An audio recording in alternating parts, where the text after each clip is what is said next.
Sehingga sampean cek mak semangat nikah. Ini kau siap. Saya maksud antara ke ulama ulama ni berdua, beda ulama akhirat, beda ulama dunia. Ni kaya pesan di Imam Ghazali. Cek bawa jauh, cek semua ke ulama ulama ni kemudian terbentang yang tak ada. Jadi di Imam Ghazali bawa lebih takut, lebih takut berkemacam. Anak babolan penyakit si benda kan malai kat ini kabar kasetan. Penyakit tak. Lempian kan kui moning kan ikan, cilen keluar kasih nampak. Cek keberkei betul. Cek keberkei bawang buan, mau selawat, pak abu putih mana. Tahun yang punya buku bawanya mau salat. Le sampian mun buan mau selawat, jangan kala ibu duk sampian kecilan si bener. Kemudian ngabela ni kan malah masuk kan ada rasa anu orang. Kan mau tahu orang belum ngabela kan nanti. Mula kaya betul tak ngabela orang masuk tak ngabela.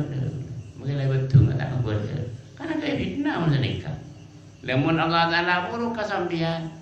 Sepak pun biar unik. Lain tak unik kan nyaman masa nikah. Leburukan Allah Taala kesampian orang masuk. Lem biar jaga orang sepen dia. Aman masa nikah. Jadi biar mentak ngapir ki mau salah, tak boleh tak ngat kata punya Ghazali tak kira ngat kata. Mentak ngapir ki mau salah, tak ngapir ki jatuh, tak ngapir ki senyala ki apa. Jadi selama manusia ni kau berak ya apa, isa top jadi nak bagus, pakai dan sebagainya. Dan ni butuh orang kaki di samping.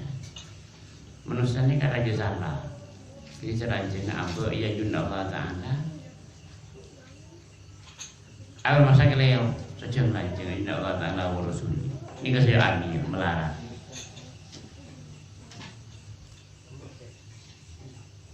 Jadi dia punya Ghazali ini sangat dalam. Sangat dalam dia punya Ghazali. Sebab ni urusan kerohanian ni. Dia si bisa ngerti kada musik ibu karo. Bakal lari di lo masuk, suruh baca di lo masuk. Persyaratan sampai butuh bangkit rohani. Mentah bangkit rohani tak bisa. Atau kelahiran kedua lahir lagi bisa. Dan mayoritas orang yang salam dunia benibun sangat sedih nikah nyak benyan orang yang bangkit rohani ini sangat melarang bangkit kerohanian. Anak pemak melarat. Mungkin bulan jadi setel malarat ini kesempatan nih bangkit rohani. Biasanya kalkulasi berkabupaten kalau bersitomo remoto dari melarat. Jadi nyabanyan bagi bangsa kiai belum tentu bangkit rohani kiai. Sebalik ke orang fuduh tak tahu napa belum tentu tak bangkit rohani. Dia ada mana di bagian saya apa bangkit rohani. Mana di bagian tak bangkit rohani. Dari maka bangkitan kerohanian iseng sampean seneng ning alam dunia lebih ning akhirat. Jika tanda-tanda orang yang pun bangkit rohani selalu mikir kehidupan akhirat. Jika tanda-tanda kayak betul buruk ngopiaki betul. Tak nakal kayak betul. Jadi mungkin nakal kita bangkit rohani. Proses kakui bangkit lagi. Kan kan. Dah ada remah sampean aja sengka ada remah. Juga aja lah bagus akhirnya bangkit rohani. Nyaman atau tak nyaman nak bocah seorang berdua.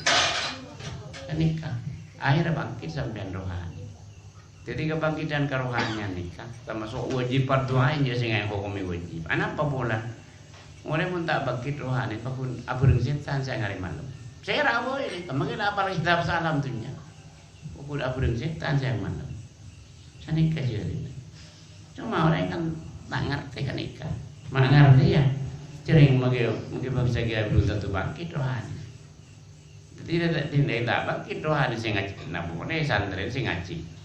Kan gini kaca matur orang buta nonton orang buta. Tak titik. Dia sampean tu orang Afrika pergi mau selawat cek petangku je ngaji. Cek rupa burusi nyari nah. Malah sampean ngerti kau dia dunia sesungguhnya. Malah ngerti kau dia akhirat sesungguhnya. Siapa yang ngerti sih Allah Taala beri dulu. Manusia ini kata dia mengerti sih. Maka